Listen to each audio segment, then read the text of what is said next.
All right, let's tackle one of the biggest questions in finance today. In the epic battle for what comes next, what is the future of money? Is it going to be the old school gleam of gold or the new school flash of Bitcoin? Welcome to FinLoop, everyone. Let's get right into it. Okay, picture this. It's 2025, and gold, humanity's oldest, most trusted store of value, isn't just doing well, it's absolutely on fire. It's smashing all-time records, blowing past $3,700 an ounce. It really just proves that when times get uncertain, people still run to gold. But hang on. At the exact same time, the new kid on the block, the digital challenger, Bitcoin, is having its own moment. It is on an absolute tear, soaring past $123,000. So you've got these two very different assets, both seen as a safe place to put your money, and both are at the top of their game. And that right there leads us to the heart of what we're talking about today. We are seeing a massive shift happening in global finance. So, is Bitcoin for real? Is it actually on a path to stand shoulder to shoulder with gold as one of the world's core financial assets? To figure that out, we actually have to look backward first. And we're going to start by poking a hole in a really common belief. The idea that gold has always been this perfect, stable, rock-solid investment. This is the textbook case for gold, right? It's scarce, it's easy to buy and sell, and there's no counterparty risk.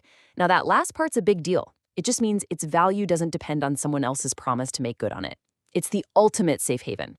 But what if I told you that getting that reputation was anything but a smooth ride? Yeah, this timeline tells a much wilder story. Gold's path wasn't some straight line to the moon. I mean, back in 1933, the US government literally made it illegal for its own citizens to own most gold. Then in 71, the dollar was completely cut loose from it. And the price swings? Whoa.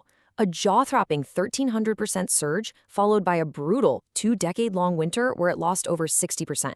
Even just back in 2013, it dropped almost 30% in a single year. Stability? Not always.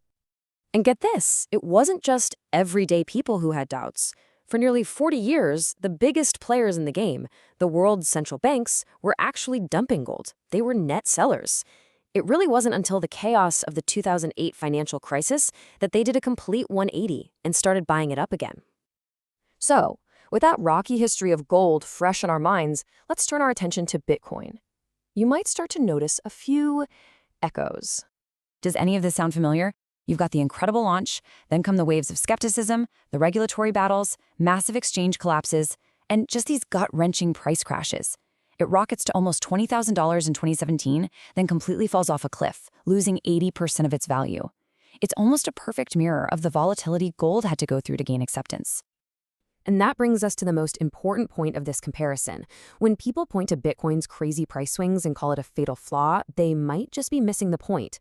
This kind of volatility isn't necessarily a sign of failure. It could just be the price of admission, the messy, chaotic growing pains that any truly new asset class has to endure. Gold certainly did. Now, why does any of this matter so much right now? Well, because this whole debate is happening inside of a much bigger story. There is a huge global shift going on that is forcing literally everyone, from central bankers to you and me, to rethink everything we know about money. Just take a look at this chart. Since the year 2000, the US dollar's slice of the pie in global reserves has fallen off a cliff, from over 60% down to just 43% today. Countries are actively trying to depend less on the dollar, and that's creating a massive vacuum that something has to fill. So, why are they doing it? It's really a perfect storm. You've got geopolitical tension everywhere, trade wars, inflation, and a deep, growing desire for assets that aren't controlled by any one country. They need something neutral, something safe, something that can't be used as a weapon. And believe me, when central banks start moving their money, it's a signal for the rest of us to pay very, very close attention. And where's that money going? Well, a lot of it is going straight back into gold. In 2022, central banks went on an absolute shopping spree, buying up over 1,000 tons of gold. That's the highest level since 1950. This isn't some small trend, it's a tidal wave. And all of this brings us to the final, most important question. What does the future of a truly diversified financial system actually look like? When you strip them both down to their core features, the similarities are pretty stunning. Both have a finite supply, you can't just print more. Both have no counterparty risk, and again, in a world of sanctions and frozen assets, that is a game changer.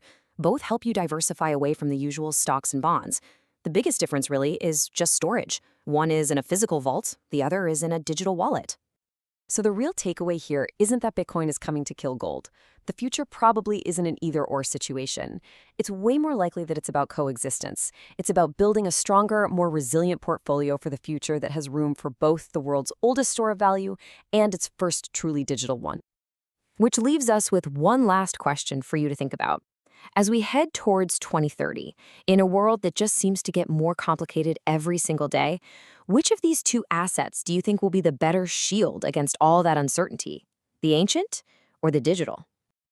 If you enjoyed that breakdown, make sure you subscribe to FinLoop for more insights into finance, investing, and what's moving the global markets.